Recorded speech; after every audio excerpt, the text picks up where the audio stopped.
장판에다가 돈을 넣어놓을 수도 없는 거고, 뭐 냉장고 밑에다가 5만원권을 훔쳐놓을 수도 없는 거고, 이게 굉장히 좀 짜증스럽고 뭐 나의 동반자처럼 이자가 세상에 뭐 몇백만 원이 붙는데 보고가 되는, 합산이 되는 내 금융소득은 줄여놓으셔야 되고, 그렇기 때문에 비과세를 하는 겁니다. 계속 넣다가 10년 넣다가 팍땡 하고 찾는 건데, 무슨 말씀인지 아시겠죠? 2년 납 10년 만기 좋고요, 3년 납 10년 만기 좋고요, 내 손에 쥐어진 이자를 그대로 가져갈 수 있다. 세금을 하나도 안 떼고 묻는다. 안녕하세요, 승깔녀입니다. 오늘은 말씀해드렸던 대로 비과세 특집에 대해서 이제 얘기를 해볼 거고, 먼저 첫 번째로는 저축보험에 대해서 얘기를 해보고 싶어요. 사실 요즘에 금리도 높고, 그 다음에 예적금, 그 다음에 채권, 이런 것도 금리가 이미 이자가 좋기 때문에 사실 보험, 저축보험을 많이 하시지는 않지만, 기존에 가입하셨던 분들이 다시 한번 이 영상을 보고 되새기면서 그 상품을 어떻게 활용하는 게 가장 나에게 좋을 것인가, 수수료 안 떼고 이자 높이면서 환급률 높이는 방법에 대해서 다시금 리마인드 시키면서 굉장히 유익하고 좋은 영상이 될 것 같고요. 그 다음에 종합과세 대상인 분들, 금융이자가, 금융소득이 이제 2천만 원 넘어서 종합과세 대상이신 분들은 이제 뭐 장판에다가 돈을 넣어놓을 수도 없는 거고, 뭐 냉장고 밑에다가 5만원권을 훔쳐놓을 수도 없는 거고, 어디다 묵혀놔야 되잖아요. 어디다 마련을 해놓고 돈을 예치를 시켜놔야 되는데, 이제 그런 분들이 이 저축보험을 활용하면 너무너무 좋을 것 같아서 소개를 해드리게 됐습니다. 일단 저축보험은 수수료를 이제 보험이기 때문에 떼기는 떼지만, 종신보험, 뭐 건강보험, 이런 상품에 비해서는 수수료가 아주 현저하게 낮습니다. 이름에도 저축이 들어가기 때문에 저축보험, 저축을 위한 보험이기 때문에 저축 기능만 있지 다른 기능은 거의 없다고 보시면 되고요. 뭐 예를 들어서 사망했을 때 조금 더 돈이 나간다는 점, 뭐 그 정도만 있고, 그리고 이제 비과세 해서 제가 이제 요거를 찍게 됐는데, 보험의 비과세 요건은 일단 기본적으로 기본 전제 자체가 10년을 유지를 해야 돼요.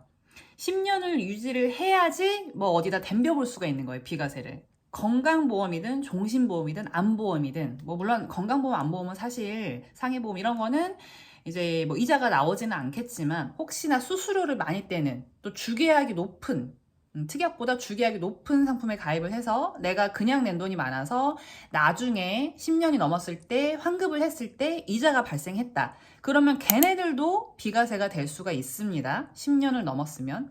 일단 저축보험에 대해서 주로 설명을 드릴 거고요. 저축보험이 이제 10년 유지했을 때 비과세가 된다라고 말씀을 드렸는데, 두 가지의 전제 조건이 있습니다. 이 명제가 성립하기 위해서는. 먼저 첫 번째는 이제 은행 정기예금으로 생각했을 때, 그러니까 거치식, 저축보험을 거치식으로 목돈을 딱 넣어놓은 거, 뭐 1,000만 원, 뭐 3,000만 원, 뭐 5,000만 원 이렇게 묶어놨을 때 있죠. 요거는 비과세 10년 유지했을 때 비과세 요건이 1억입니다. 1억까지만. 그러니까 내가 예를 들어서 뭐 2억짜리를 가입을 하고 싶다, 저축보험에. 그러면 여태까지 나는 보험 한 번도 가입 안 했다. 그러면 1억, 1억 이렇게 나눠서 가입을 하셔야 돼요. 왜냐하면 1억까지만 비과세가 되기 때문에 1억 비과세를 먼저 채우시고 그 다음 1억 이렇게 하셔야지, 2억을 해놨을 때는 비과세가 안 됩니다. 그래서 거치식으로 했을 때는 이제 10년 유지해도 1억까지만 비과세가 된다라는 점 알고 계시면 되고요.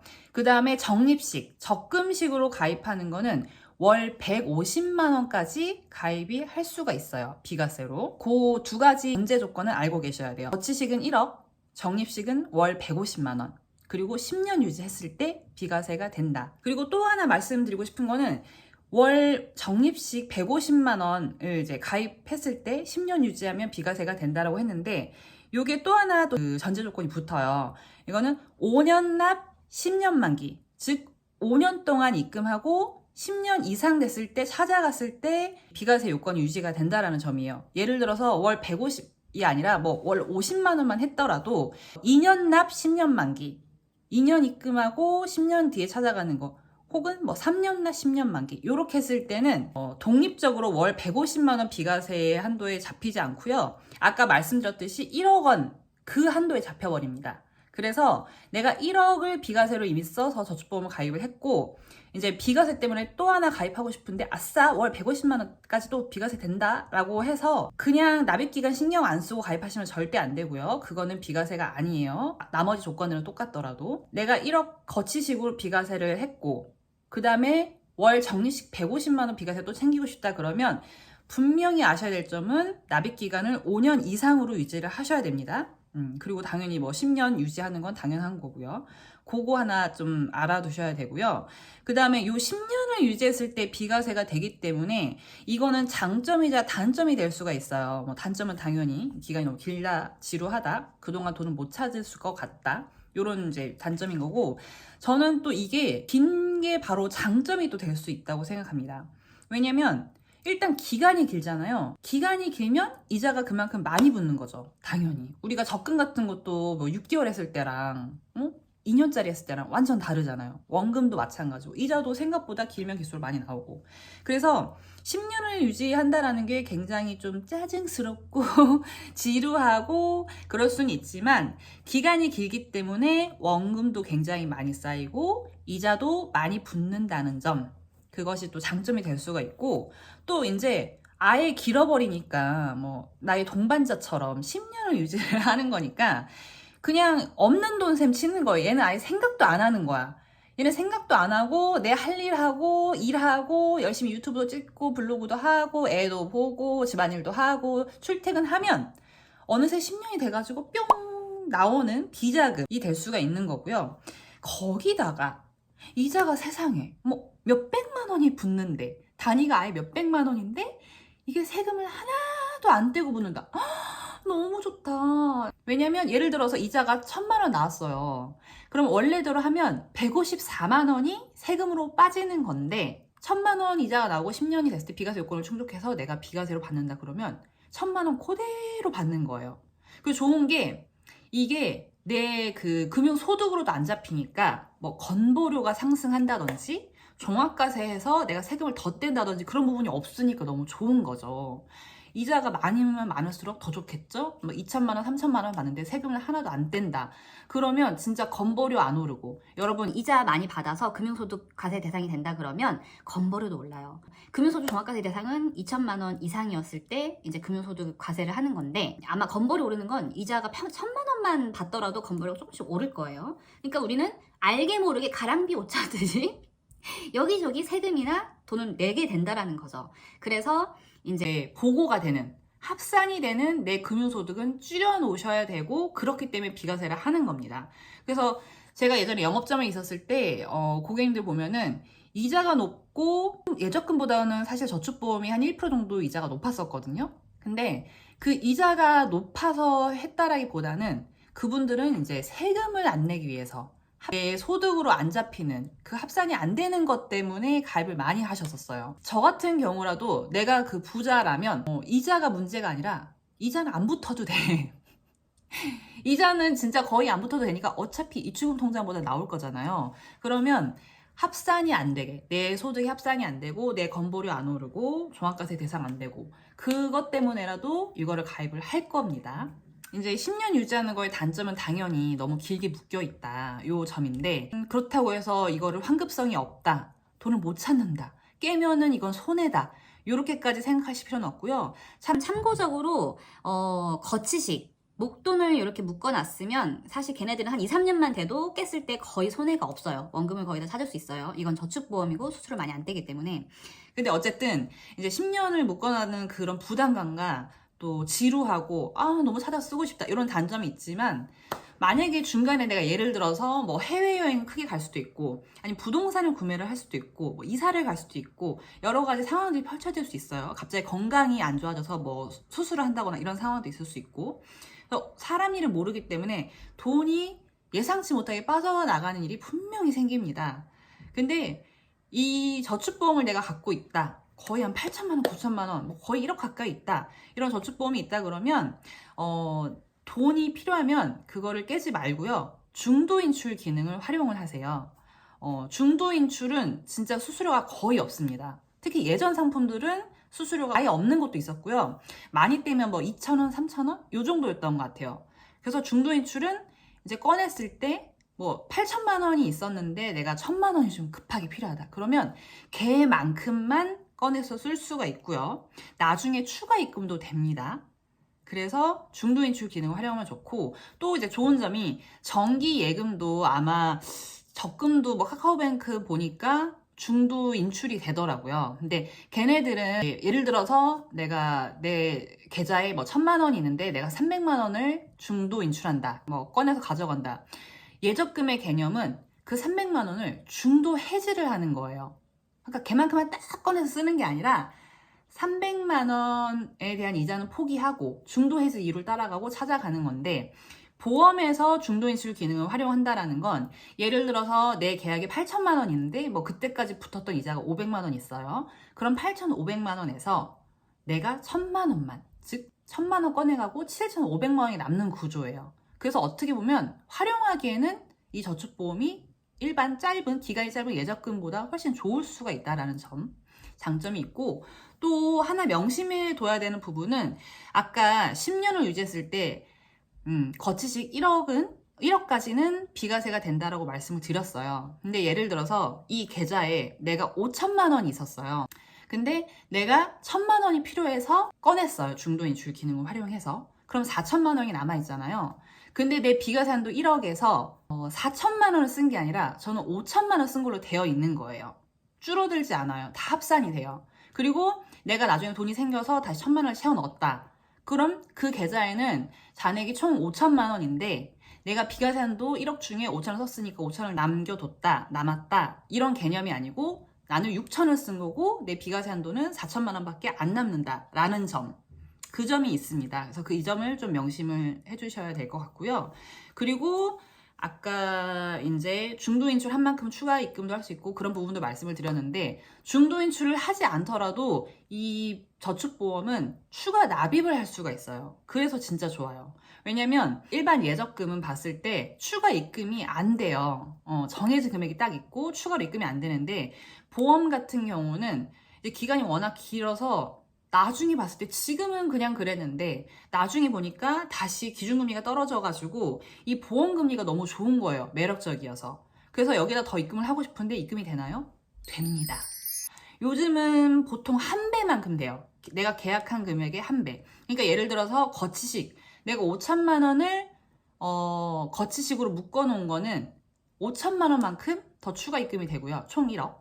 그리고 내가 예를 들어서 월 50만 원 적립식 보험을 들었다. 그러면 50만 원 더 추가 입금을 할 수 있어요. 그래서 총 월 100만 원씩 가져갈 수가 있는 거죠. 그리고 심지어 예전에는 2배만큼도 됐었어요. 그러니까 5천만 원이면 1억까지 입금을 할 수가 있고, 적립식 50만 원이면 150만 원까지 달달이 입금을 할 수가 있었던 거죠. 그리고 그때 당시에는 그 비과세 한도도 더 높았어요.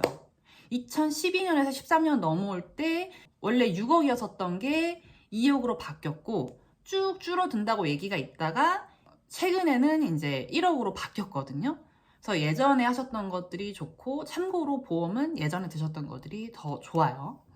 근데 그렇다고 예전 거만큼 아니라고 해서 지금 가입을 안 할래, 이건 아니고, 당연히 지금 우리가 있는 사운드에서 비교를 해야지 옛날 거랑 비교를 하면 안 되니까, 내가 지금 뭔가를 가입하려고 했을 때 보험뿐만 아니라 금융상품들은 현재 시점의 군들과 많은 군들과 비교를 해서 가장 좋은, 나한테 맞는 상품을 찾는 거예요. 그리고 뭐 추가 납입, 중도 인출 이런 기능들도 있어서 내가 이 상품 활용을 할 수 있다는 점을 설명을 드렸는데, 또 하나 기능이 더 있는 게, 이거는 뭐 청약저축도 마찬가지고 예금 적금도 마찬가지고 모두가 있는 기능인데요. 약관대출이라는 게 있어요. 이 저축보험뿐만 아니라 보험은 약관대출 기능을 활용할 수가 있는데, 예를 들어서 내가 비과세로 이걸 가입을 했는데 내일 모레가 10년이 돼서 나는 비과세로 찾을 수 있다. 다음 달에 찾으면 비과세다. 혹은 1, 2년밖에 안 남았는데 1, 2년 뒤면 10년이 돼서 비과세 요건을 채우는데 지금 돈이 너무 필요하다. 이런 상황. 혹은 잠깐만 내가 지금 전세금 잠깐 한 6천, 7천 모자른데 한 달 뒤에 이사 가는 시기 요 정도만 잠깐 6, 7천 쓰고 싶다. 요럴 때는 깨지 말고요. 그 다음에 중도 인출 기능 말고요. 약관대출이라는 기능이 있습니다. 그래서 내 계약에 있는 돈을 가지고 요거를 담보로 잠깐 빌려서 쓰는 대출 개념이라고 생각하시면 되고요. 이거는 이제 수수료가 붙고 이런 개념을 떠나서 일단 지금 그 내가 보험 계약의 상품 금리 플러스 한 1%에서 1.5%만 가산을 하면 요 대출 금리가 결정이 되고 대출을 쓸 수가 있어요. 뭐 당일날 당연히 바로 되고요. 어플로도 간단하게 됩니다. 그리고 요즘에는 진짜 제가 입사 초반만 됐어도 어플이 있어도 그걸 다 가입을 하고 로그인을 하고 공인인증서를 등록을 하고 막 이래야지 쓸 수 있었는데 지금은 내가 가입을 한 뭐 보험사가 있어 어플을 다운받고 복잡스럽게 공인인증서를 등록을 한다든지 회원가입을 한다든지 이런 기능이 없어도요. 간단하게 요즘 인증서 많잖아요. 네이버나 카카오나 이런 인증서 통해서도 로그인해서 기능을 활용하실 수가 있습니다. 뭐 보험, 사고보험금 청구 이런 기능도 마찬가지고요. 약관 대출은 그 내가 지금 유지하고 있는 계약한 상품 금리 플러스 1%에서 1.5%니까 사실 내가 실제로 부담한 돈은 요 1%에서 1.5%라고 생각하시면 돼요. 그러니까 예를 들어서 내 계약이 지금 3%짜리다. 그러면 나는 약관 대출을 4% 혹은 4.5%요 정도로 쓰시는 거고요. 당장 달달이 자동이체에서 빠져나가는 약관 대출 이자는 4.5% 혹은 뭐 4%가 빠져나가겠지만 나중에 나는 3%로 불린 그 내 계약을 받는 거니까 실질적으로 내가 부담하는 거는 요 1에서 1.5% 가상금리만 부담한다라고 생각하시면 되고요. 요즘에는 예적금 금리가 더 높다 보니까 오히려 보험 금리가 좀 약하고 그래서 가산을 하더라도 보험 약관 대출 금리가 많이 높지가 않아요. 그래서 저도 지금 주담대랑 신용대출을 쓰는데 신용대출을 조금 제로화 시키고 약관 대출 조금만 남겨놓는 구조로 가고 있을 정도로 요즘에는 금리가 굉장히 어떻게 보면 낮아서 그게 장점이자 또 단점이 되겠죠. 어쨌든 약관 대출 기능을 활용할 수가 있다는 점 아셨으면 좋겠고요. 이 정도로 해서 저축보험 비과세 편은 마무리를 하면 될 것 같은데 또 하나 좀 TMI로 여러분들한테 드리고 싶은 꿀팁은 제가 예적금 영상 찍었던 거랑 비슷한 거예요. 이게 원리만 이해하시면 다 아시는 건데 이제 은행에 가면 옛날에 룰렛 돌려가지고 막 2년 뭐 10년 만기 내가 1억 원 만들기 위해서 어떻게 어떤 금액을 납입해야 될까 뭐 이런 거 많았었어요. 표도 많이 제시돼 있고 되게 재밌게 볼 수가 있었죠. 뭐 5천만 원 만들기 1억 만들기 이런 게 있으니까 내가 예를 들어서 10년 만기만 할 거다 뭐 15년 20년 30년 다 있지만 너무 지루하고 나 1억을 만들기 위해서 나 10년 만기만 할 거다 라고 한다면 납입 기간을 정할 수가 있어요. 뭐 2년 납, 3년 납, 5년 납, 10년 납, 뭐 7년 납 되게 여러 가지가 있는데 일단 이건 비과세 조건은 다 빼고 그냥 제 꿀팁으로 말씀드리는 거는 납입 기간을 좀 짧게 유지하고 10년을 만기를 이렇게 채우시는 게 환급률이 더 높아진다라는 점. 예를 들어서 2년 납입하고 10년 만기를 했으면 2년만 내가 납입하고 목돈이 마련된 상태에서 A라는 금액이 있으면 그 A라는 금액을 8년 동안 불리는 구조잖아요.